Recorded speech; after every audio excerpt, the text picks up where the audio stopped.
চলচ্চিত্র পরিচালক হিসেবে আত্মপ্রকাশ করেছিলেন টলিপাড়ায় মানুষ সিনেমা দিয়ে।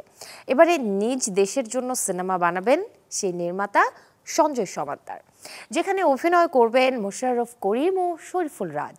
এরই মধ্যে নাকি দুই অভিনেতার সাথে চুক্তিও সম্পন্ন হয়েছে, তবে নায়িকা চূড়ান্ত হয়নি এখনো। জানা গেছে নায়িকা হিসেবে তাসনিয়া ফারিনের সঙ্গে কথা হয়েছে নির্মাতার। অভিনেত্রীর মতো সিনেমার নামও এখনো চূড়ান্ত করেননি পরিচালক সঞ্জয় সমাদ্দার। প্রাথমিকভাবে ঠিক করা হয়েছে দুটি নাম, ইনকিলাব ও ইনসাফ। অ্যাকশন থ্রিলার গল্পে নির্মিত হবে সঞ্জয়ের দ্বিতীয় এই সিনেমাটি। অ্যাকশন দৃশ্যটিতে অভিনয় করবেন শরীফুল রাজ, আর মোশাররফ করিম অভিনয় করবেন নেতিবাচক চরিত্রে।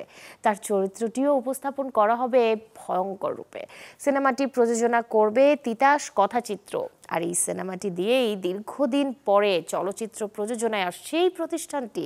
সিনেমার শুটিং প্রসঙ্গে নির্মাতা সঞ্জয় সমাদ্দার জানিয়েছেন, আগামী ফেব্রুয়ারির শুরুর দিকে শুটিং শুরু করার পরিকল্পনা করা হচ্ছে।